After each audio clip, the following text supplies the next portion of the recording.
muito feliz de estar aqui apresentando este evento que consolida a parceria de sucesso de duas destacadas instituições do direito do Rio Grande do Sul. A Fundação Escola Superior do Ministério Público, representada aqui pelo presidente procurador Fábio Sbardelotto, a nossa FMP, e a Escola Superior de Advocacia, representada pela presidente, a advogada Rosângela Hertzer.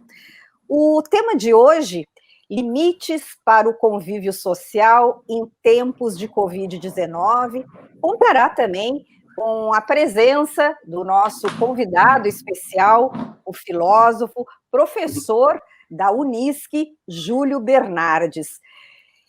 Quero lembrar a todos que estão participando conosco aqui deste webinar que no final nós teremos um sorteio maravilhoso. 15 bolsas que em seguida o Dr. Fábio e a Rosângela vão explicar também para todos vocês quais são os cursos e o que eles estarão oferecendo neste sorteio. Então, para abrirmos o nosso evento, eu gostaria de convidar o anfitrião Fábio Sbardelotto para dar as boas-vindas e, em seguida, também a Rosângela, e depois nós já vamos passar para uma primeira dinâmica aí de conversa, de troca de ideias com o nosso filósofo. Por favor, doutor Fábio. Muito obrigado, Ana Cássia. Eu faço uma saudação muito especial à doutora Rosângela, presidente, diretora da ESA, Escola Superior da Advocacia do Rio Grande do Sul, ao filósofo Júlio Bernardes, doutor Júlio, e a todos e todas que estão participando desse nosso encontro, desse maravilhoso debate de um tema fundamental num momento difícil, mas, ao mesmo tempo, um momento especial na vida de todos nós, porquanto novos horizontes estarão se abrindo quando tudo isso passar. E nós estamos aqui para debater, para comentar, então, os horizontes, as perspectivas que vierem a se apresentar quando a pandemia for superada.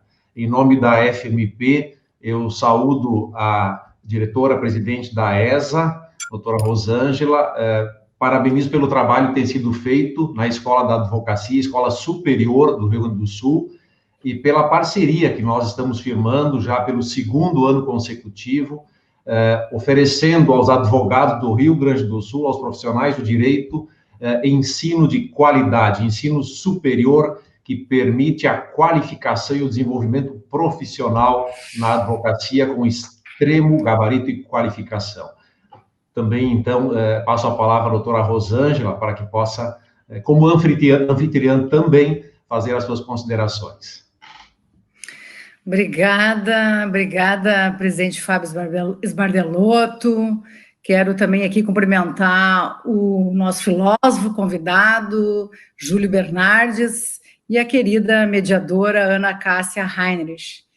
Quero aqui dizer a todos da nossa alegria, da nossa satisfação de estarmos nesse momento comemorando, né? A gente sabe que são momentos difíceis que estamos enfrentando, com toda essa questão da limitação de convívio que estamos sendo impostos, mas nós que estamos à frente das nossas instituições, nós temos um compromisso com as pessoas, um compromisso com os nossos pares, né? E aqui eu tenho a missão como diretora-geral da nossa escola, a Escola Superior de Advocacia da OAB do Rio Grande do Sul, de estar hoje comemorando esse nosso aniversário da nossa parceria, desse nosso convênio que nós firmamos junto com a Fundação do Ministério Público.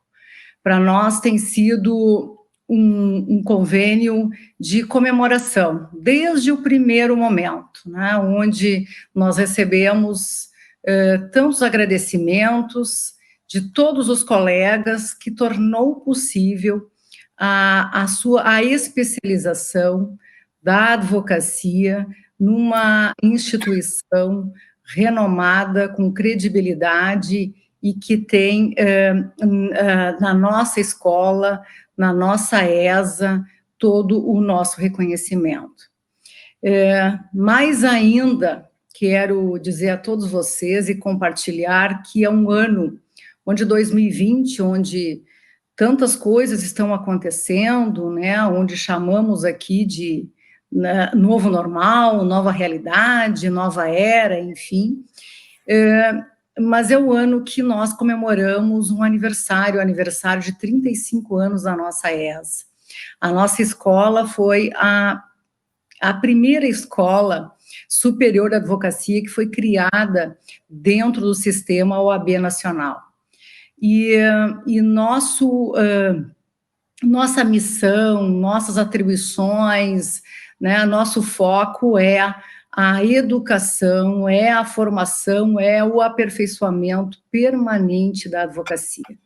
Então, doutor Fábio, comemorar, ou aqui simbolizar, né, eu acho que nessa live aqui, nesse encontro, onde nós convidamos todos os nossos colegas, para quem a gente encaminhou os nossos e-mails, a gente divulgou das nossas redes, né, a gente quer agradecer que todos vocês aqui estejam conosco, nos acompanhando, e dividindo e compartilhando esse momento que para nós ele é muito importante que ele para ficar não só registrado na nossa história, na nossa caminhada enquanto dirigentes, mas que também simbolize a partir dessa nossa parceria, que agora mais e mais cursos aqui estamos ofertando, com valores diferenciados, com sorteio de bolsas, enfim, com vantagens e benefícios, como um atrativo para que mais colegas possam fazer uso, né, e se utilizarem desse instrumento. E penso aqui que o nosso filósofo vai poder debater um pouquinho sobre isso também, no que diz a respeito, né, que é a busca constante do conhecimento que todos nós temos como vida, como missão buscar, né? Então, mais uma vez dizer que é gratificante para nós podermos aqui comemorar essa parceria que tenho para mim, né, presidente Fábio, nós somos passagem nas instituições onde a gente está, mas que ela, enfim, fique aí por muito tempo, porque quando a gente trabalha, estuda, produz, pensando no crescimento das pessoas, buscando trazer o melhor das reflexões que podemos ter, nós vamos estar aqui contribuindo para uma vida, não só para o crescimento profissional das pessoas, mas para uma vida melhor para todos nós, né? E, enfim, essa é a minha saudação inicial, meu agradecimento, e aqui estou à disposição para a gente continuar conversando sobre esse tema, que é a educação, o conhecimento e toda essa limitação de convívio a que nós estamos sendo impostos agora, né? Eu gostaria de pedir que vocês falem também sobre o sorteio, né, que é tão importante, que nós queremos aí que as pessoas participem desse sorteio. O que nós vamos estar sorteando, professora Rosângela?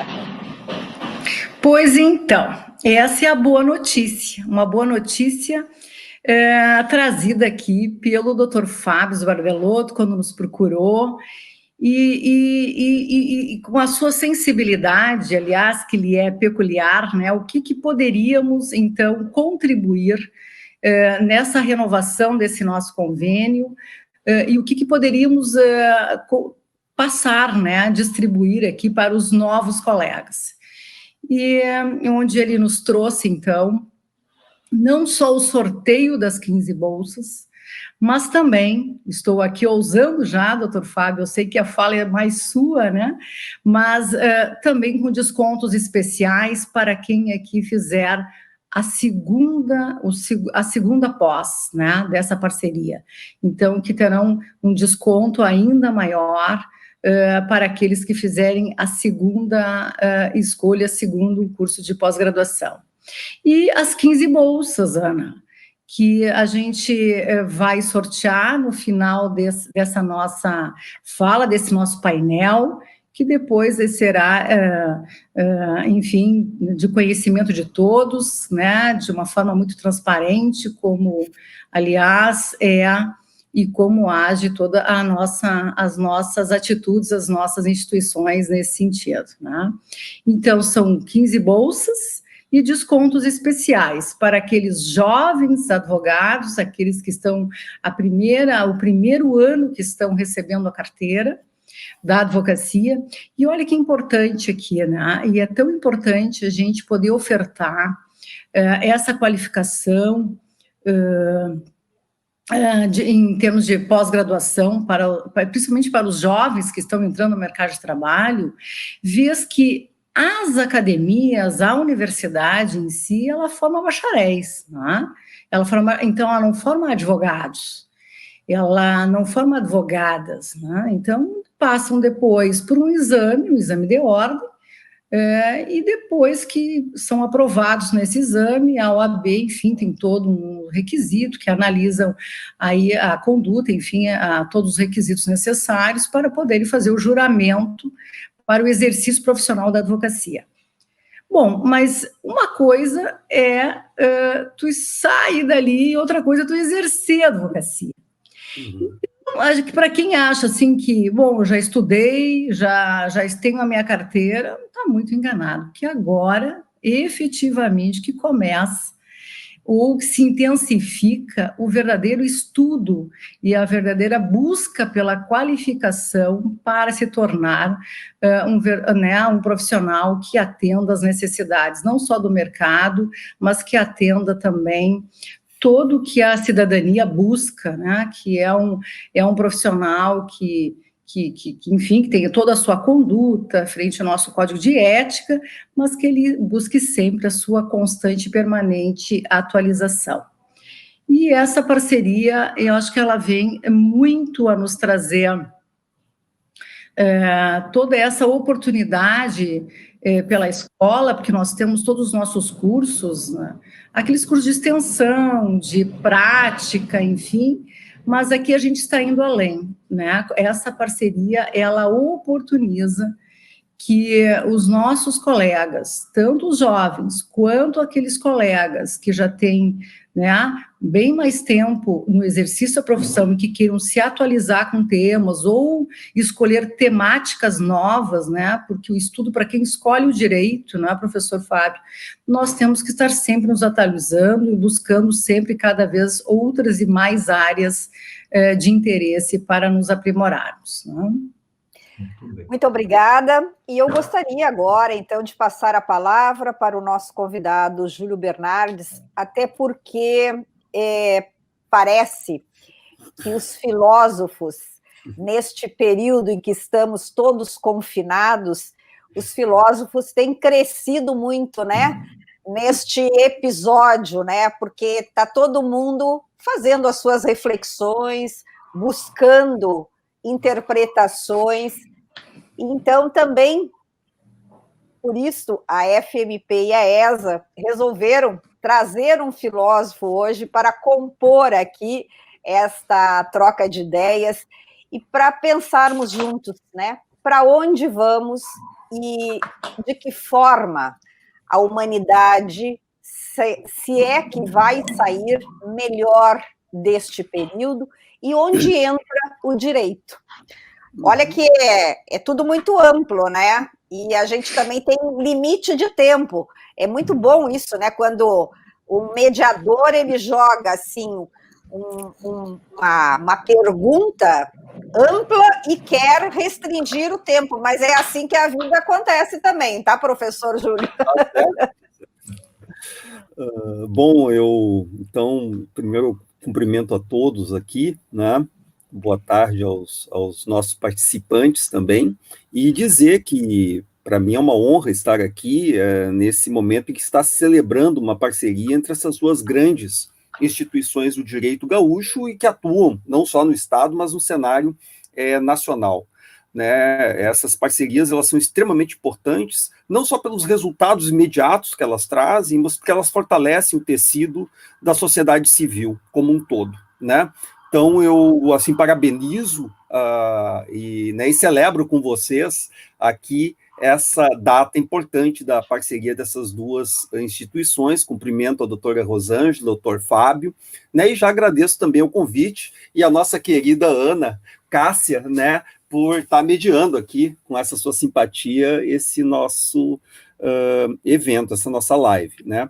Bom, realmente a pergunta que a Ana faz e coloca aqui para todos nós, acho que não é só para o filósofo responder, é uma pergunta, assim, é uma provocação, né, Ana? É muito ampla, mas profunda, e que realmente muita gente, eu vou, assim, começar rapidamente, assim, eu não quero, né, me alongar, mas muitos filósofos estão se perguntando, intelectuais, pensadores da área do direito, grandes pensadores da área do direito, né, e de várias outras ciências humanas e também das ciências biológicas, né, se perguntando refletindo sobre esse contexto, né, alguns mais focados digamos, no epicentro, no foco trágico do Covid, dessa pandemia, da Covid, né, que é uma pandemia, e outros trazendo outras referências históricas, reflexões um pouco mais abrangentes, aonde a Covid é localizada, né, como não o epicentro, mas como digamos, um evento trágico que catalisa que está catalisando aquilo que a gente chama em filosofia um zeitgeist, né, um espírito do tempo, um espírito epocal, do qual o direito, né, se nutre e é produzido, porque esse zeitgeist que nós estamos aqui, ainda não sabemos exatamente o que é, por isso que eu acho que também tem muitos filósofos assim, se arriscando a fazer previsões ou drásticas, muito assim, distópicas, né? Outros muito otimistas, né?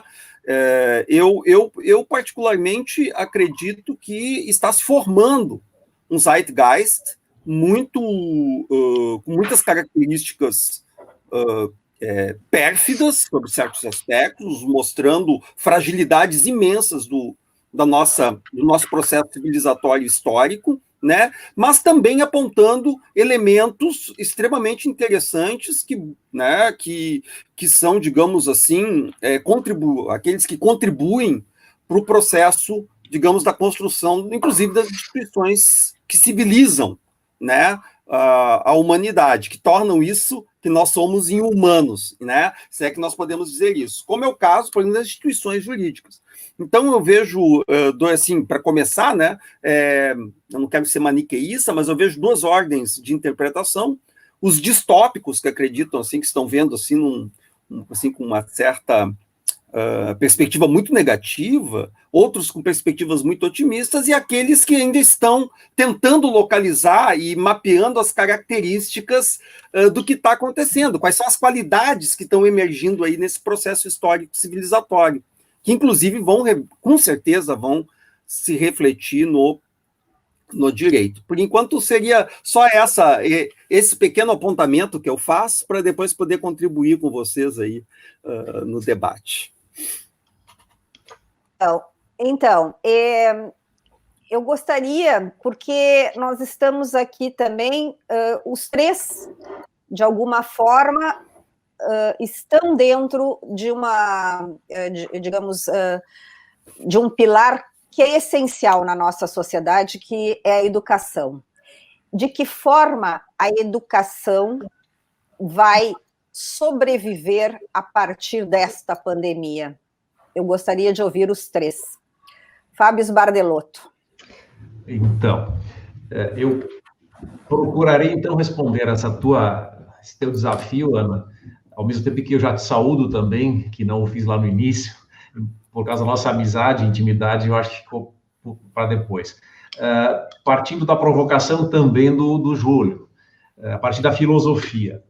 Se há dois focos hoje que podem ser atribuídos à crise, um foco mais trágico e um foco otimista, eu imagino que nós deveríamos fazer uma cisão, um corte, aqui é outra provocação.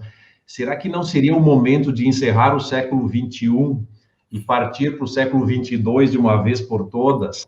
Né? Ou do século II, quem sabe, reservando o século I para o cristianismo lá, e começar uma nova era, porque nós vínhamos de um movimento aceleradíssimo nas relações, né? Ao mesmo tempo fluido, cada vez mais artificial, né? As tecnologias todas vinham nos absorvendo, vinham deixando de lado o ser humano, né? E nós estávamos sendo invadidos e também entrando nesse redemoinho da tecnologia e esquecendo as relações afetivas, a alma, né? A alma da filosofia, inclusive. E absorvidos por isso, veio a pandemia. Bom, como o Júlio mesmo disse, estamos realmente iniciando uma nova era. Pouca coisa será igual ou muito parecida do que era antes. Esse período que estamos vivendo e que ainda vai perdurar um pouquinho, nos demonstra relações muito esgarçadas, relações muito deprimidas.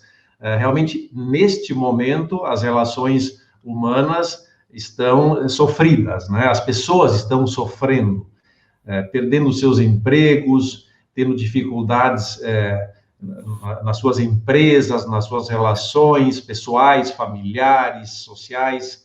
Então, estamos realmente vivendo uma nova crise que vai exigir desafios. Esses desafios vão nos levar a muitas reflexões na saída da crise. E aí eu entro com o segundo foco otimista. Então, se nós vimos numa era em que se pensava para onde vai o ser humano, né? Vai se tornar uma máquina, ou a máquina vai dominar o ser humano, tudo isso nos faz repensar como éramos e como seremos. E eu acho que seremos mais humanos. Esse período de dificuldades todas que estamos vivendo vai obrigar o ser humano a resgatar o seu lado humano, a valorizar questões humanistas que nós tínhamos esquecido. E nós, do direito, vamos ser jogados nesse novo mundo para tentar ajudar a resolver todos esses problemas gerados por essa hecatombe, por essa terceira guerra mundial causada por um vírus. Então, nós do direito, e aí a perspectiva otimista, seremos chamados a intermediar relações muito problemáticas que remanesceram desse momento. Por exemplo, eu dou aqui um exemplo muito jurídico. A teoria da imprevisibilidade ou da imprevisão. Quantos contratos que estarão sendo dissolvidos, resolvidos aí, e que terão que ser renegociados, terão que ser repactuados. Há poucos dias eu ouvi uma notícia de uma grande churrascaria, que já é internacional até, que estava querendo que o governo pagasse as indenizações trabalhistas, alegando que não foi ela que deu causa à suspensão dos contratos de trabalho, às rescisões, pela teoria da imprevisão, querendo que o governo pague as rescisões trabalhistas. Bom, nós do direito seremos chamados a mediar essas novas relações, que serão relações humanas. A tecnologia que vinha invadindo o próprio direito, a inteligência artificial, que já era uma preocupação dos advogados, quanto um computador poderia resolver as questões jurídicas, quanto de mercado os advogados estariam perdendo com as tecnologias, daqui para frente, com a crise, em que nós teremos que mediar relações de pessoas, não adianta o computador. Nós teremos que reunir pessoas para resolver esses problemas que estarão remanescendo. E por isso, a educação. Nós teremos que ter profissionais preparados, não só formados, como a Rosângela disse, numa graduação. Claro que também, não é? Vai ser bom? Vai, mas profissionais especialistas, profissionais muito gabaritados. Para estes, o trabalho, o mercado, o campo de inserção vai ser muito grande. As demandas sociais sobre o direito vão aumentar, contrariando uma previsão que se tinha antes da crise. Portanto, eu quero encerrar essa primeira participação mais específica, mais temática, como será a vida e o direito pós-Covid, dizendo que há uma expectativa muito positiva, ao meu ver, no sentido de que, novamente, o profissional, o bom advogado, o bom escritório, o bom juiz, o bom promotor, o bom, enfim, tecnólogo do direito, mas com tecnologia do direito, não é? Bem capacitado, especialista, vai ser chamado para resolver. E essas pessoas é que vão ter espaço doravante. Então, essa é a mensagem inicial que eu ponho ao debate. Eu gostaria agora de ouvir da Rosângela quais são, então, as competências que serão exigidas destes novos profissionais do direito. Quais as competências que vão se destacar daqui para frente? Olha, acho que primeiro quero colocar que a fala do Dr. Fábio, ela, né, assim, concordo plenamente, né, uma visão muito, assim, rápida, mas é esse sentimento que nós temos, né, que todo esse artificialismo que nós estamos vivenciando e a gente acaba se massificando enquanto operadores do direito nas diversas áreas, diversas atuações de cada um, né? Onde nós acabamos deixando abafado dentro de nós a essencialidade do próprio objetivo do direito, né? Porque se nós vamos olhar o princípio maior, né, é a defesa intransigente da dignidade da pessoa humana, ou seja, então, o humano é o que tem que estar, é o que deve ser o centro nessas demandas todas que nós devemos aqui trabalhar e orientar dentro de todo o regramento jurídico que se faz necessário, né? Toda a sociedade, ela precisa ter regras, ela tem que ter normas.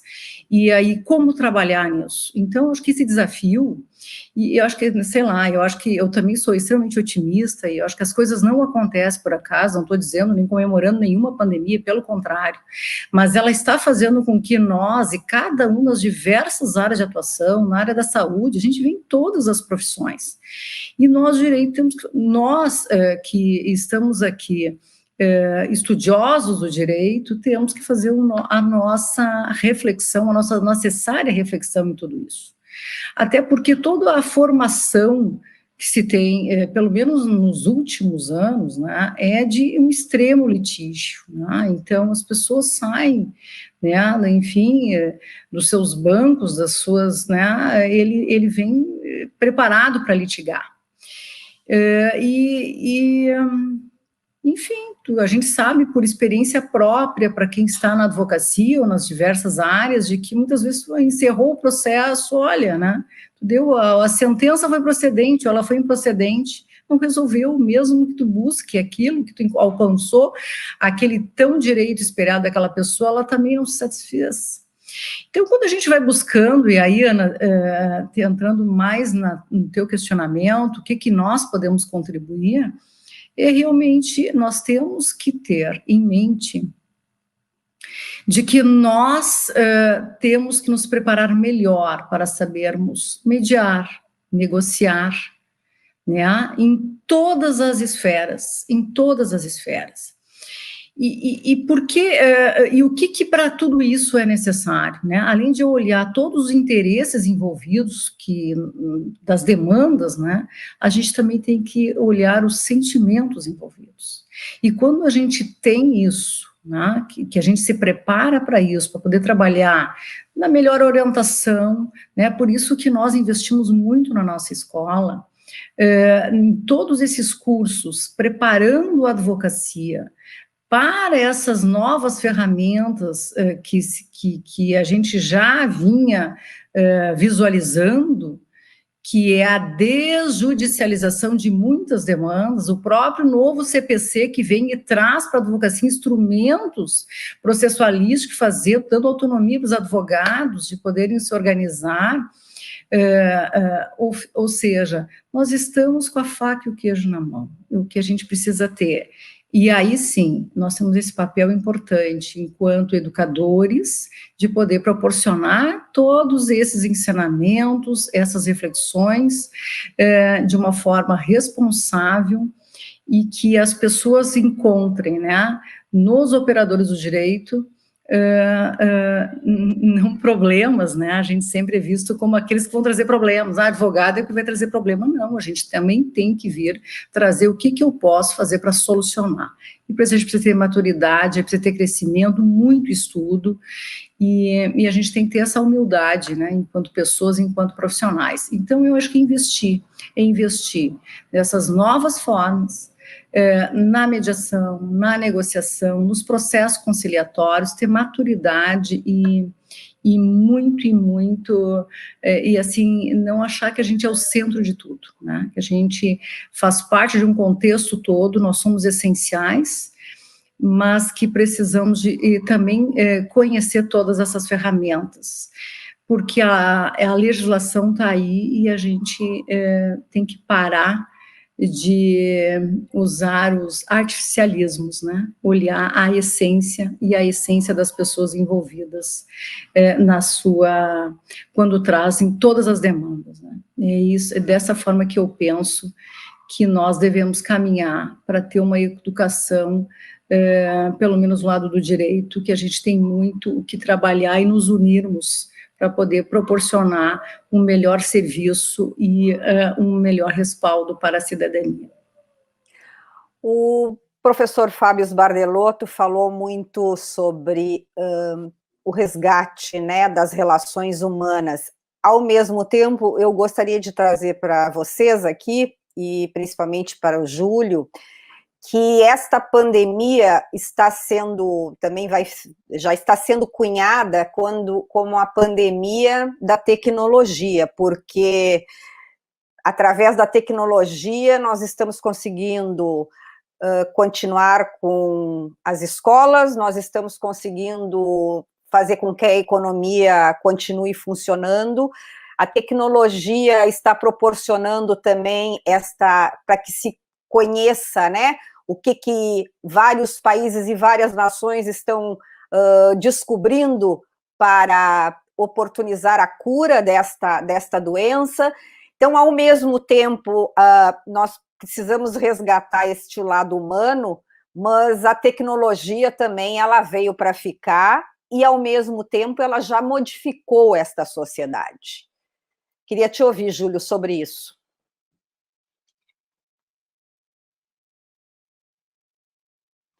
Tem que ter o teu microfone. Meu microfone está no mute, agora saiu. Bom, exatamente, um dos pontos que eu vou propor aqui para vocês, a discussão, né, é como que o Covid, ele colapsa, ele entra assim como um elemento de colapso, né, de um sistema hipertecnológico. Ao mesmo tempo que nós saudamos, como, né, muito bem colocado por todos, né, as tecnologias como um elemento crucial para que nós estejamos aqui, por exemplo, compartilhando, né, e podendo estar com muitas outras pessoas, né, aqui discutindo. Por outro lado, ele mostra, né, que essa tecnologia é um fracasso, porque numa certa medida, né, veja bem, fracasso em que sentido, né? Eu não sou daqueles assim que tem uma visão pessimista demais sobre isso, mas também não sou extremamente otimista. Eu tento estar naquele meio ali daqueles que ainda estão mapeando as qualidades desse processo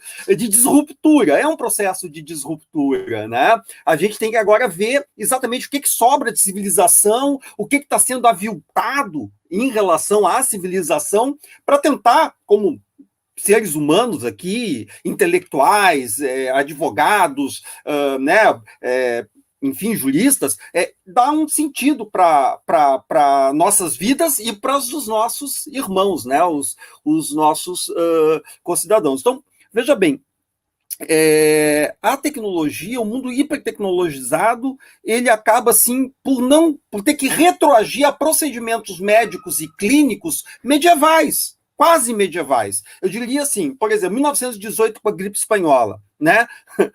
O que se trouxe com a gripe espanhola? Milhares de mortos, uma tragédia assim, sem precedentes, inclusive essa nossa é uma pequena tragédia perto daquilo que aconteceu em 1918 com a gripe, a influenza, que a gripe espanhola já ficou assim um mal dizer, né, dessa pandemia do século XVIII, e que se retroagiu a hábitos, né, médicos e tal da peste lá medieval. Então, a história da humanidade, o que o Covid faz, digamos, a gente lembrar é o seguinte, que a história da humanidade é uma história de tragédias, é uma história de guerras, de doenças, né, de colapsos, e que muitas vezes parece que nós esquecemos, obliteramos essa perspectiva da história humana, né? Eu acho que talvez tenha algum componente psicanalítico assim que envolve o espírito da cultura, né? E esquecemos isso, e quando nos damos conta, quando somos assolados, por exemplo, por um processo como estamos vivendo, né? Nós nos pegamos desprevenidos. Isso é uma coisa muito interessante do ponto de vista tecnológico. Nós estamos usando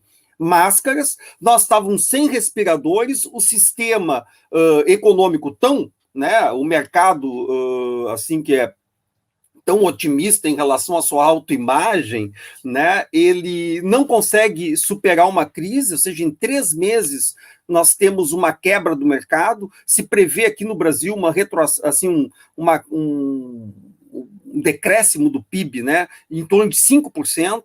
Na América Latina, milhares vão ser condenados à pobreza no mundo todo, né? E todos nós dependemos por um processo econômico também que a gente tem que localizar, e dependemos de uma nação, a China, que se entra em colapso, todos nós entramos também. Então, é muito interessante que o Covid, ele traz, digamos assim, um elemento para que nós pensemos sobre tecnologia no mundo hipertecnologizado, né, em que nós somos, inclusive nós temos uma perspectiva hedonista da tecnologia, né, inclusive isso, e olhemos quanto nós estamos despreparados para as coisas básicas, que é enfrentar um vírus, né, numa história da humanidade que, se a gente olhar, ela é uma história de muitos cataclismas. Inclusive, por exemplo, em 1970, o Juremir Machado, teu colega, Ana, e meu colega também, porque foi meu colega de mestrado e doutorado lá no Instituto de Ciências Humanas lá da URGS, o Juremir trouxe uma contribuição muito interessante. Bom, você sabe que ele teve Covid, né? O Juremir teve internado com Covid e tal, não teve muito mal, mas enfim, teve internado, né? E ele fez uma pesquisa aí sobre uma gripe de 1968, que matou 1 milhão de pessoas num espaço muito curto de tempo, em 1968. Havia o contexto da Guerra Fria, havia a Revolução de Maio de 68, tá certo? E essa gripe, ela não teve esse impacto que teve o Covid. Veja bem, ela chegou a matar mais num breve período de tempo, e as pessoas não olharam para aquilo como uma grande tragédia. Também temos hoje, né, essa nossa perspectiva de olhar para a Covid, o modo como nós olhamos, né, eu não estou diminuindo, tá? Pelo amor de Deus, como a doutora Rosângela disse ali, né, não estou fazendo aqui homenagem a uma desgraça, né, não é isso, pelo contrário, mas nós temos que olhar por que o nosso ponto de vista sobre a Covid é tão diferente quanto foi esse de 68, por uma grave crise de saúde que ocorreu, mas que havia lá 2 nações beligerantes, havia um cataclisma atômico sendo anunciado, né, da guerra entre as 2 nações, da Guerra Fria, Estados Unidos e então União Soviética, o bloco comunista, né, versus bloco capitalista, ou seja, isso passou batido. Então, é interessante que a gente pegue também como ponto de partida o nosso olhar para essa tragédia, né? Nós estamos superdimensionando ou não, né? Eu acho que vidas perdidas, elas devem ser lamentadas sob qualquer circunstância. Isso é óbvio, né? Mas de que modo nós estamos olhando? Será que não é algo que choca o nosso narcisismo, né? Será que não é algo que, de alguma forma, nos tira de um centro, tecnológico, narcísico, e nos joga, assim, um fracasso de ter que voltar a usar certas tecnologias assim tão simples como máscara. O Brasil é um grande produtor de lingeries, mas não conseguiu, num curto espaço de tempo, desculpe aqui, produzir máscaras. É um negócio assim que é inacreditável. O Brasil é um grande exportador de lingeries, de cuecas, de coisas desse tipo, tá? Veja bem, e não conseguiu, num curto espaço de tempo, ter gestão política de crise para fazer máscaras, pessoal. Isso é um país que, convenhamos, nós temos bastante tecnologia aqui, nós produzimos tecnologia. Você vai na Serra Gaúcha, você vai em São Paulo, você tem grande... É um país que tem capacidade de produção, né? E não conseguiu produzir máscara, tá certo? Então, a contribuição, assim, o nosso espanto, né? Nós louvamos a tecnologia, nós estamos aqui com ela, graças a ela, mas nós também nos chocamos o quanto nós estamos despreparados para enfrentar algo que é comum para a humanidade, que são as suas tragédias, seus cataclismas, né? E eu acho que isso impacta o direito, porque o direito é da esfera, né, do zeitgeist. Ele é uma resposta ao tecido da eticidade que é afetado pela história, né, dos sucessos da civilização, mas também dos seus fracassos, né? E o direito sempre será uma resposta civilizatória, né? Então, aqui eu saúdo a todos que estão nesse campo de batalha da civilização, que são os juristas, os advogados, né? E que fazem, na prática jurídica, um combate efetivo na construção do processo civilizatório. Eu gostaria porque é um tema que eu acho que ele tem também sido bastante discutido, né, neste período, e tem a ver também muito com o direito, que é essa questão da proteção dos dados, e também a questão das fake news, e eu gostaria de começar ouvindo o Fábio sobre este assunto. Sim, esse tema já vinha antes, né, sendo motivo de debate desde as eleições lá atrás, antes da crise do coronavírus, e agora continua, né, tanto na área política como na questão da pandemia e todos os temas aí que têm surgido em sociedade. O tema das fake news é um tema do direito, como eu disse e tenho dito muito, é um tema jurídico. Por quê? Porque envolve notícias falsas sobre questões da vida, questões humanas. Então, vai atingir aí a honra de pessoas, vai atingir as relações entre empresas, as relações políticas, econômicas. Uma fake news pode derrubar a bolsa num dia, né? E assim nós vejam o desdobramento que uma notícia falsa pode acarretar. E cada problema que uma fake news produz, está envolvendo também um profissional do direito, ou seja, vai ter que resgatar ali atrás um jurista para interpretar, para tentar resolver aquela situação, né, que se criou. Então, como eu digo, nós do direito estamos inseridos, eu digo infelizmente para a sociedade, mas felizmente para o profissional que tem muito campo de atuação, até por trás de qualquer notícia falsa divulgada, porque vai envolver uma relação jurídica. Então, fake news é algo grave, gravíssimo, está gerando aí toda uma investigação, imagina, lá no Supremo, um debate jurídico, né, se pode o Supremo investigar ou não pode. Então, tudo isso é uma questão do direito. Mas, em paralelo a isso, eu acho que me provoca muito o que o Júlio e a Rosângela ponderaram antes. Eu acho que a Covid, a crise, acarretou um freio no ritmo acelerado que a sociedade vivia, a humanidade vivia. Esse freio vai estar sendo liberado aos poucos. Nós, antes, estávamos muito dessensibilizados. O ser humano estava envolvido em relações artificiais, muito, que por um lado eram boas, né, essas relações, outro lado não, como as fake news, inclusive. E eu acho que a Covid, a crise, o novo paradigma daí para frente, vai novamente sensibilizar as pessoas, vai fazer aflorar no ser humano a busca por uma relação verdadeira, uma relação mais concreta. E aí entra, mais uma vez, o profissional do direito. Eu acho que nós teremos menos tribunais e mais conciliação. menos tribunais e mais profissional, pessoa, ser humano, tratando da relação problemática que se criou neste momento e que já existia antes. Então, nós teremos, não tenho dúvida, muito mais problemas a resolver. A forma de solução desses problemas, tanto decorrente das fake news, como de tudo o que está sendo gerado agora e de antes, por meio de pessoas, com auxílio da tecnologia, mas não mais acreditando que teremos aí um algoritmo que vai resolver um problema jurídico por si só. Até pode, mas muito menos do que se vinha levando para esse lado. Nós, do direito, vínhamos caminhando para buscar soluções jurídicas por meio da informática. Era esse o grande boom do direito. Não era mais o advogado atendendo o cliente aí, dizendo a resposta para ele, quer seja mediando, né, negociando, ou num processo. Era um computador, esse era o pavor dos advogados. E eu acho que, na saída, o filósofo vai ter que orientar as mentes, e o jurista vai ter que apresentar as soluções concretas. Ele, porque o computador não vai ter a sensibilidade que as pessoas agora voltaram a adquirir. Eu não vou confiar num computador. Claro que vou, mas eu vou confiar numa pessoa que vai estar do meu lado tentando resolver o meu problema. Porque nós voltamos a ser sensíveis, nós estamos desconfiados.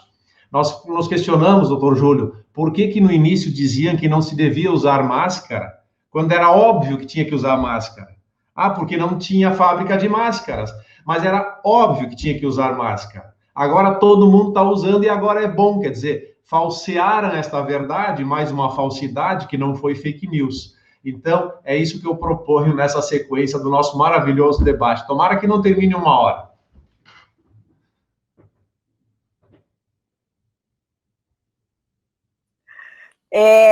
Vai depender do nosso patrocinador, se vai mais de 1 hora ou não.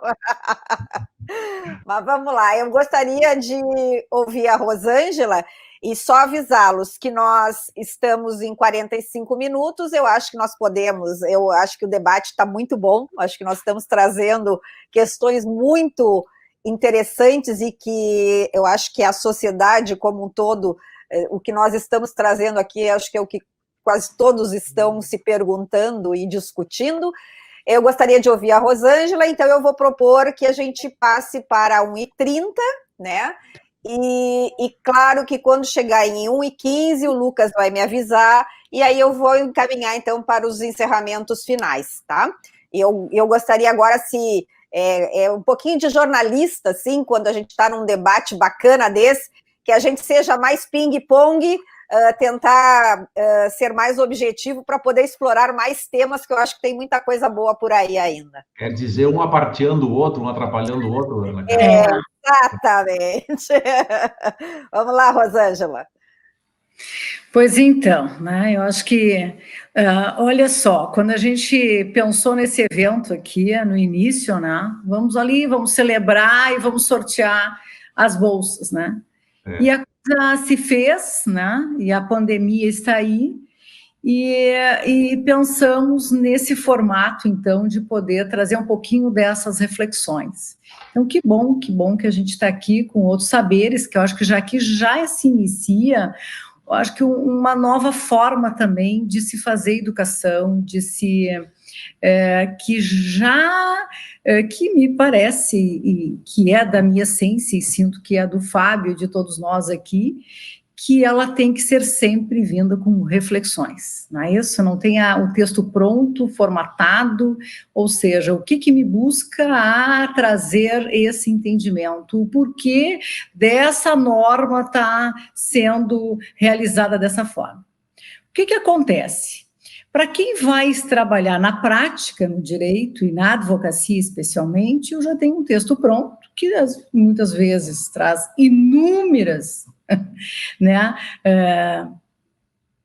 interpretações, né, que podem ali impactar e fazer e movimentar demandas e litígios. Então, já começou que a coisa, lá da sua origem, já do seu nascedouro, trazendo interpretações equivocadas, ou de mais de uma interpretação. Né?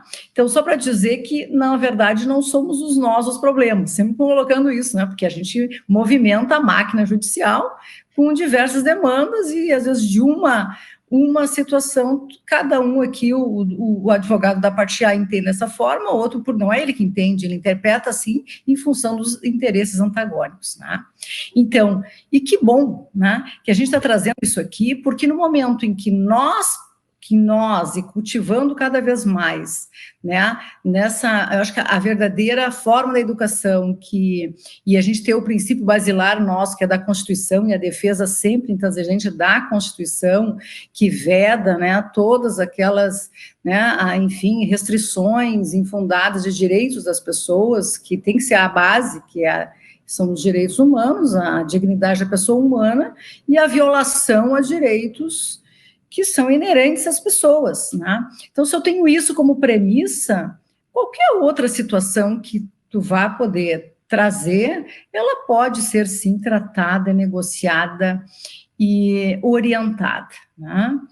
E a gente acaba, e a prática já se sinalizou que não é assim que se faz. Eu entro, eu penso, eu estou aqui com o meu cliente que pensa isso, eu jogo para um judiciário, ou seja, eu jogo para um outro decidir como ele interpreta, né? E aquilo, né, nem sempre é aquilo que satisfaz nem o A nem o B, e nós temos ali, então nós estamos, agora é muita demanda, e nós não temos que arrumar e conseguir aí um robô para poder ver se, entendendo assim, decide assado, entendendo assim, é sendo assado. Ou seja, tudo isso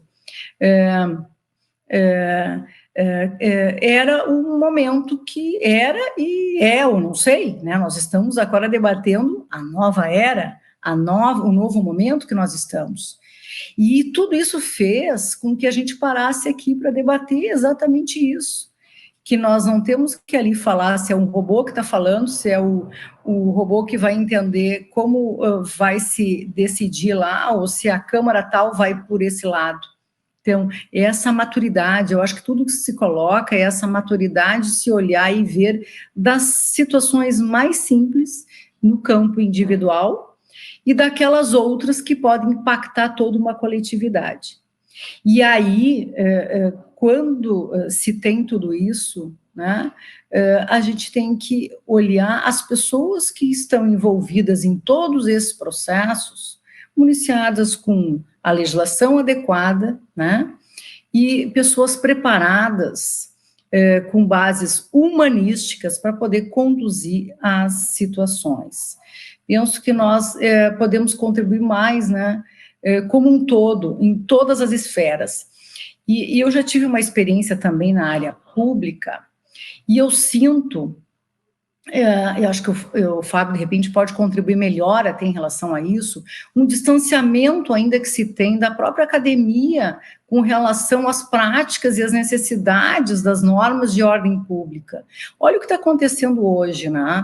Nós temos, por exemplo, né, aconteceu a pandemia, então o Brasil é enorme, nós temos diferentes medidas dentro do nosso próprio estado, por exemplo, que se delegou, né? São os governadores que colocam as normas, e os governadores, né, passaram isso para os seus prefeitos. Então, numa cidade já eu tenho uma norma, esse comércio fecha, na outra não fecha, ou seja, então já em todo esse momento que estamos em quarentena, em isolamento, né, já se demandou muito do trabalho da advocacia em defesa, ou para abrir empresa, ou para abrir comércio, ou, entende? Então, assim, é tudo em cima de impactos, né, e decisões que, de repente, poderiam, né, e mereceriam mais pessoas envolvidas para poder debater as situações. Não estou fazendo crítica, eu acho que quem está e determina uma situação, ela tem que decidir, né? Mas o quanto, e aqui a gente coloca o quanto o direito ele está sendo, eu vejo isso, falavam antes assim, olha, eu acho que fazer direito, advocacia, essas coisas aí já não é mais, isso aí não vai ter mais campo, as pessoas não vão mais precisar. Como não? Ele é essencial, cada vez mais ele é importante, porque ele tem um papel de poder dar essa segurança, essa regulação e esse direcionamento, né? E que agora estamos nesse momento, que é um momento, em julho, Fábio e aqui me ajudem nisso, mas penso que a gente parece que em tão pouco tempo de distanciamento, isolamento, quarentena, faz com que a sociedade tenha que ter um amadurecimento nas diversas áreas, um amadurecimento geral de pensamentos, de reflexões, de medidas, em todos os sentidos, né? Porque a vida, a maior defesa que nós temos que é a vida, e, né? E para isso tudo, todos os setores são envolvidos, né? E o direito também, né? Então, é assim que eu trago aqui, né? Eu acho que eu já estou meio que filosofando aí com o Júlio, mas é isso que, olhando nisso, bom, onde é que nós entramos em cada um desses impactos, vai falar, é do comércio, nós vamos ter que atuar em todas essas áreas. Acontece que um está dizendo uma forma diferente, cada um sozinho. O da saúde diz uma coisa, o economista fala outra, o tributarista, né? O prefeito, aquele que não tem... Aqui não aconteceu nada, então abre tudo, ou seja, isso começa a criar movimentos de insatisfações, né? E daí, de que forma que a gente pode contribuir efetivamente cada vez melhor para que todas essas demandas onde nós somos e podemos ajudar, possamos ser chamados, né? Então, eu entendo isso, eu entendo que, né, os advogados são essenciais, os advogados e as advogadas, né, a questão de gênero, sempre colocar muito forte isso para todas nós, e eles têm que estar presentes, né, para serem ouvidos, colocarem as suas, né, reflexões, os seus pareceres, pensando sempre na construção melhor de se chegar ao melhor entendimento para todas as situações, né? Porque a gente, quando está nesse nosso mistério aqui, tu também recebe as pessoas já numa situação de nervos, de explosões. Então, isso exige que cada um de nós também estejamos preparados, né? Em todos os sentidos, pessoalmente, para poder também lidar com cada uma dessas situações que nos são demonstradas e trazidas. Bom, nós já chegamos ao limite de 1 hora, então eu gostaria de fazer um ping-pong perguntando para vocês o que foi pior e o que foi melhor para cada um de vocês neste período de pandemia.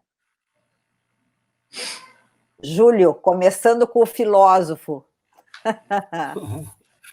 Olha, o que foi pior para mim, para mim foi estar afastado do contato presencial com os meus alunos. Isso foi o pior, né? Isso, assim, por mais que essa tecnologia ela seja, né, fantástica mesmo, né? Eu sou de uma geração que professor era, né, estar em sala de aula, naquele contato, daquele palco, né, que até tem um certo narcisismo nosso nisso tudo, né, de estarmos ali. Eu adoro dar aula, eu realmente, assim, eu me realizo muito dando aula, eu gosto muito mesmo da sala de aula, tá? E gosto da sala de aula de graduação, da gurizada, assim, eu curto muito isso. E isso me fez muita falta, e assim, inclusive, assim, houve uma relutância minha em me adaptar aos meios que a gente tinha à disposição, né, esses meios maravilhosos e tal. Eu fiz ali uma recusa pessoal, assim, eu acho, uma resistência, mas a vida segue e a gente tem que, né, usar os meios para fazer valer, enfim, a nossa profissão, no meu caso, ser professor, né? E agora eu queria só comentar uma questão em relação ao que a Rosângela trouxe, que eu achei muito, muito importante também, o doutor Fábio também trouxeram os dois, né?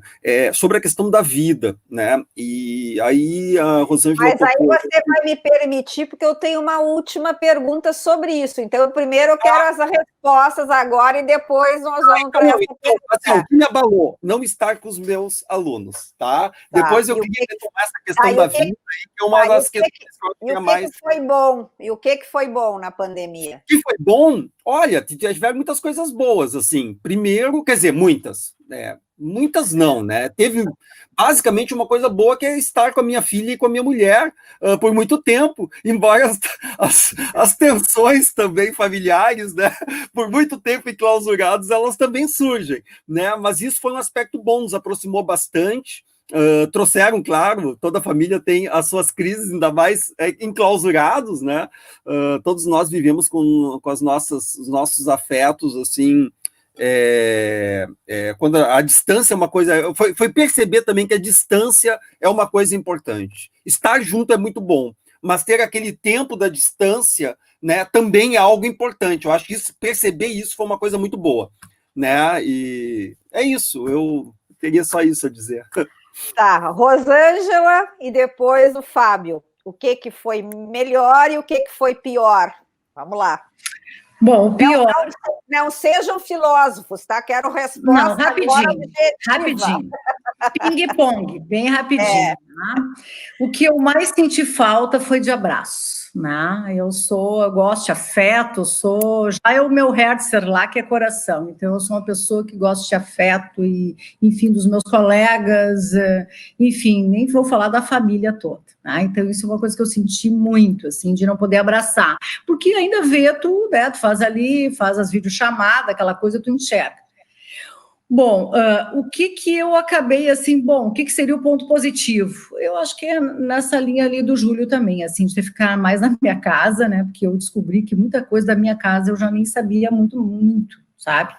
Porque a gente tem tantas coisas que daí tu também não olha, assim, né, para tua plantinha, para tuas coisas, então isso me fez olhar mais para o interior e me fez refletir melhor também as minhas escolhas, a minha vida como um todo. E, resumidamente, ping-pong seriam essas as respostas, então.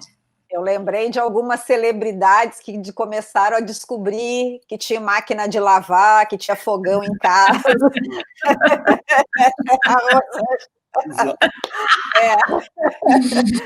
Vamos lá, Fábio. O que foi melhor e o que foi pior? O que está sendo, né? Microfone. Abriu o microfone. Obrigado. A gente desliga para não atrapalhar. Eu divido com o Júlio também a falta da sala de aula, que eu nasci numa sala de aula, eu digo sempre, meu pai e minha mãe são professores, e eu morei em escola, eles moravam junto à escola, então eu fui concebido numa escola, eu ficava, isso então me exige, né, ter contato. Eu sou fanático por aluno, sala de aula, ajudar a ensinar e aprender. Bom, isso fez falta, e também de triste, são duas coisas, a tristeza das pessoas, né, de ver, o que me chocou muito foi a tristeza das pessoas, aquilo que estão passando aí fora, empresas quebrando, pessoas perdendo emprego, sem saber o que fazer, fome, certamente muitos, isso aí me deixou triste, assim, porque angustiado, e querendo que passe logo isso, então isso me chocou muito. E de bom é descobrir que o dia tem 24 horas. Antes não tinha, né? Antes eu tinha uma tese, que o relógio já não existia mais, porque a gente acordava e ia dormir, a semana tinha um dia, porque era sempre segunda, não tinha mais dia. Era muita absorção, então o calendário, as horas não existiam mais para mim e para muitos. Então agora tem 24 horas, porque eu acordo e enxergo as minhas filhas, eu vejo elas aí, eu almoço aqui, eu sei que são às 18 horas, a hora de tomar um banho e dar banho para elas, e para depois conviver, esse convívio com a casa, com a família, com a filha, as filhas e a esposa. que passou a existir, né? Então, isso me satisfez muito, eu estou muito feliz. Eu tenho ouvido pessoas que dizem assim, tomara que essa forma de vida, não a Covid, continue mais depois, né? Que a gente não precise mais voltar tanto como era antes. Mas foi isso. Eu quero saber de ti, Ana Cássia, o que tu também não gostaste? Esses dias eu disse no meu programa no rádio e todo mundo ficou disse, mas é louca. É a higienização dos alimentos, que coisa chata. Olha, pior de toda essa pandemia para mim é isso. Tudo que eu tenho que higienizar, e eu sou, enfim, como eu sou um pouco virginiana, paranoica, eu já usava máscara antes, né, quando eu viajava. Agora a higienização dos alimentos está pior. E o melhor para mim da pandemia é descobrir que é possível, que é uma das coisas que eu mais gosto, que é fazer os programas lá na Band, e que é possível fazer de casa, e está sendo tão bom com a Lúcia Matos, que é minha companheira lá, e que a gente fica brincando, usa o WhatsApp, a linha cai, enfim, mas os ouvintes, e a gente está conseguindo, né, levar um pouco de leveza, levar um pouco para eles, então, para mim tem sido bem especial. Eu queria encerrar, primeiro dizer que eu adorei, não sei se era isso que vocês queriam, né, ou se não tinha sido muito programado também, a gente, né, modelou uma coisa, mas eu acho que também isso aí tem oportunizado isso, né, da gente poder conversar, da gente poder trazer questões que estão no nosso dia a dia, e eu queria pegar, eu acho que é um pouco do filósofo, e que cada um de vocês falasse também, brevemente, mas sobre o sentido da vida para cada um de vocês. Começando com a Rosângela, depois o Fábio, e eu vou pedir, então, o encerramento daí do nosso convidado especial, o nosso filósofo, porque, como eu, no início, né, eu disse, os filósofos estão com tudo, né? Nesse momento eu só vejo filósofo na televisão, é uma coisa impressionante. Nunca tinha visto tanto filósofo na minha vida. Agora, todos os programas têm um filósofo lá. Então, daqui a pouco vai ter muito advogado, mas tá bem. Agora é a vez dos filósofos. Rosângela. Que bom, né? Que agora é a vez dos filósofos, né? Vindo aqui, olha, só para ver como já a coisa mudou, né? Eu, por exemplo, eu nem fazia ideia, né, de ver a intimidade de cada um aqui. E a gente, né, falando aqui profissionalmente dentro das nossas áreas, a gente também falou um pouquinho de si, né, de cada um de nós. E olha como isso já muda a essência de tudo, né? E aí, a pergunta da Ana é, o que é a vida? A vida já é isso aqui, né? Que a gente já está aqui, né? Ainda mais nós, o direito, que a gente é todo encacholado com aquelas roupas, né? Toda, né? Das togas e não sei o quê. E a gente está tirando isso, né? Também se mostrando. Então, a gente também tem alma, tem pensamentos. Vida é liberdade, né? Vida é milagre, vida é compaixão, vida é amor, vida é vida, né? É a essência de tudo, é o fim maior que a gente busca, né? Que é a valorização, afeto, dignidade, educação, todas as palavras boas que eu conheço, que vejo, que têm significado, elas são colocadas em cima de vida, da vida das pessoas. E se estamos aqui, né, nesse momento, nessa passagem desse mundo todo aqui, é que cada um nos seus diferentes papéis, do jornalista, ao filósofo, aos advogados, aos promotores, enfim, que é buscar sempre, cada vez mais, é a valorização da vida. A gente diz que água é vida, né? Ou seja, a água é a natureza, é tudo. E cada um de nós temos, isso. Eu acho que o nosso compromisso como seres humanos, como profissionais, é valorizar, respeitar e dignificar a vida, né? Para mim é isso. É comigo, Ana? Então, sim, é difícil traduzir uma expressão tão completa como vida, né? A própria Rosângela disse, é tudo. E depois, tendo um filósofo que vai definir ainda melhor, eu acho que vida é sentimento, vida é sensibilidade, vida é saber que somos humanos e, como humanos, temos que respeitar para podermos ser respeitados. Temos que acreditar que existem coisas boas muito mais do que coisas ruins. É ajudar sem pensar em ser ajudado. É em saber que há pessoas que precisam de nós e nós, do direito, somos indispensáveis para essas pessoas que têm, naquele seu problema, por pequeno que seja, a necessidade de uma solução que é buscada num ser como nós, que teve o privilégio de estudar e conhecer a solução para isso. Então, respeitar as pessoas, ter afeto pelas pessoas, saber que as pessoas necessitam de valorização, de atenção, necessitam de respeito. Então, eu quero pregar esta mensagem, se é que já estamos encaminhando para o final, o que é uma lástima, de que nós, do direito, somos responsáveis, sim, pela felicidade das pessoas. As pessoas depositam em nós muita esperança. Então, temos que tratá-las com dignidade e respeito e fazermos o máximo. E para podermos corresponder a essa expectativa, é que temos que estar preparados. Temos que aproveitar esses momentos de crise para nos prepararmos ainda mais, buscando qualificação técnica e humanista, buscando em instituições como a ESA, como a FMP, um espaço humano, um espaço não comercial, um espaço realmente de qualificação para a vida profissional de quem precisa viver bem. Então, isso eu acho que é a vida, é poder servir aos outros com dignidade, para podermos, então, ser respeitados.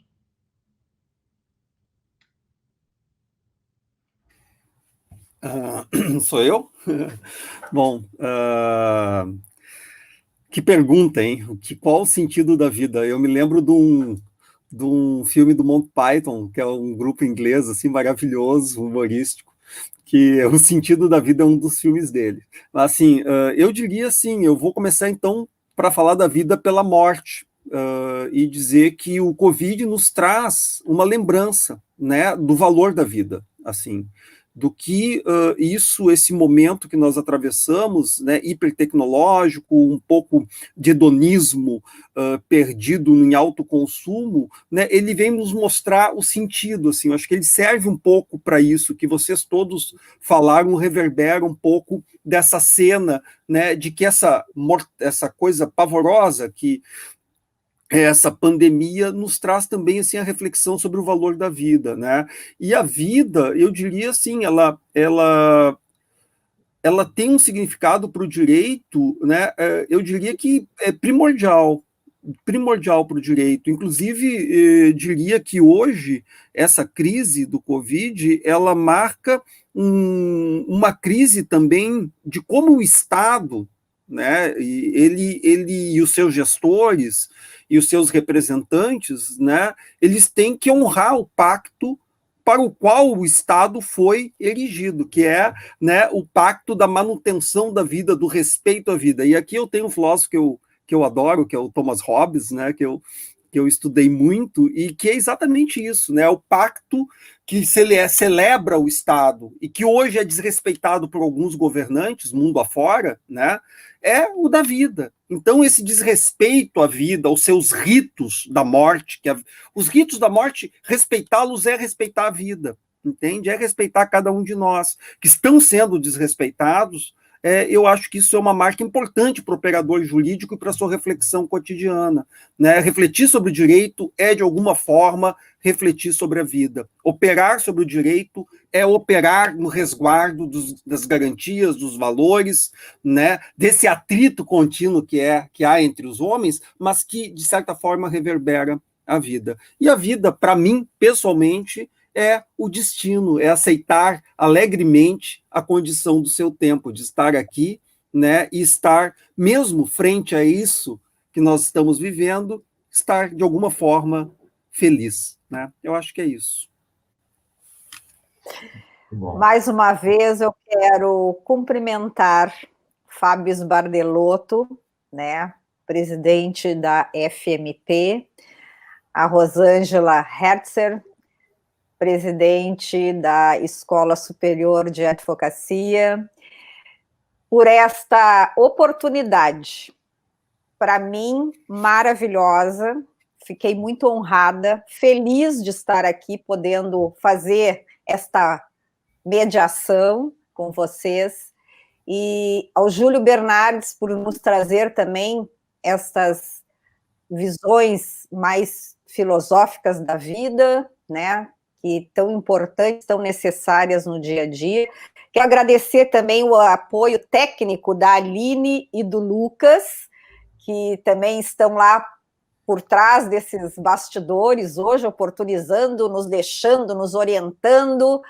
Então, dizer que tem seres humanos, né?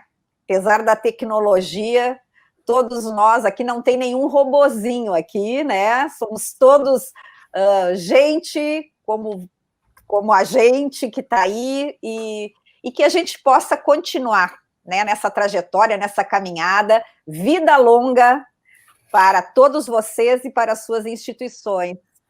Um beijo a todos e muito obrigada.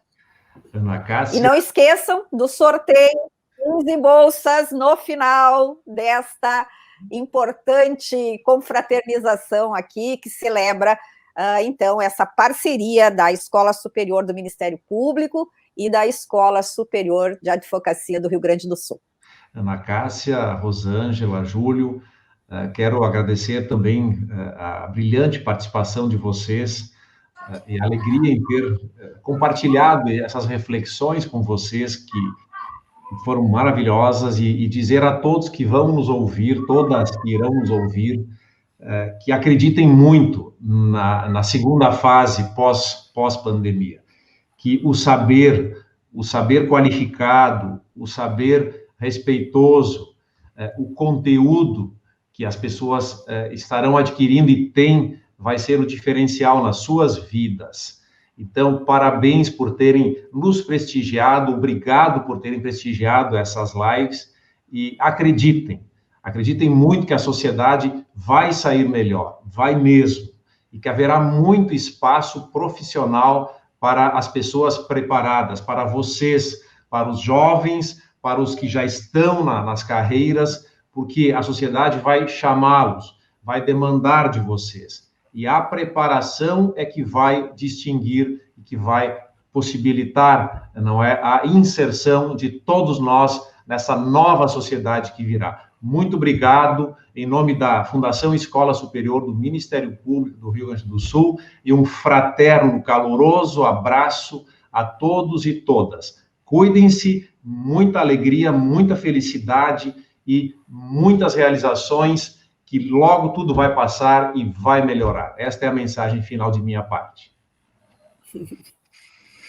Obrigada, eu também aqui, em nome da Escola Superior de Advocacia da OAB do Rio Grande do Sul, quero agradecer pelo convívio, pelo esse painel maravilhoso, é a oportunidade que nós tivemos, e por firmar mais um aniversário com a FMP, podendo, a partir de então, intensificar, renovar e aprimorar ainda mais o nosso convênio, trazendo ainda mais benefícios para todos os nossos advogados e advogadas, né?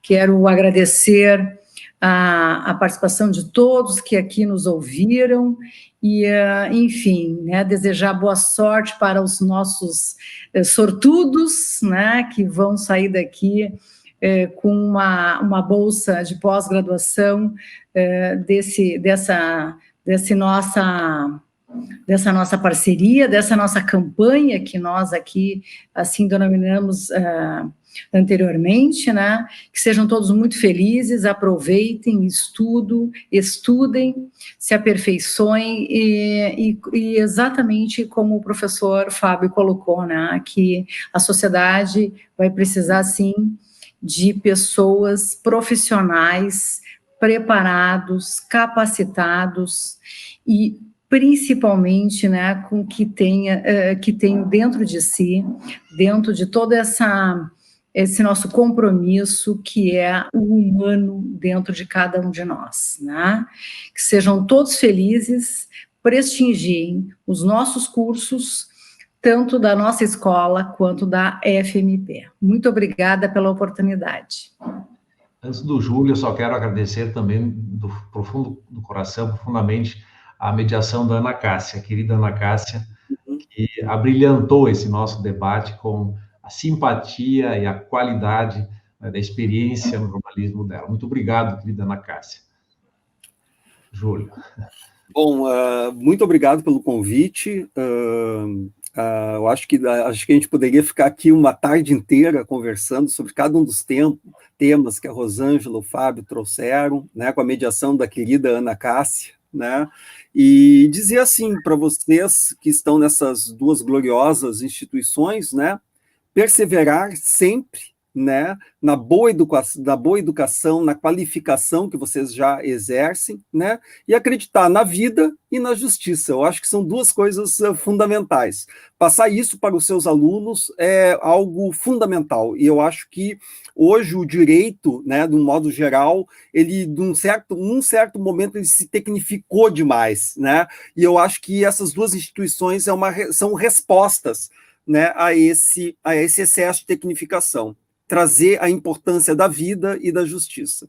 Eu deixo aqui, então, um beijo e um abraço a todos, né, e muito obrigado pelo convite.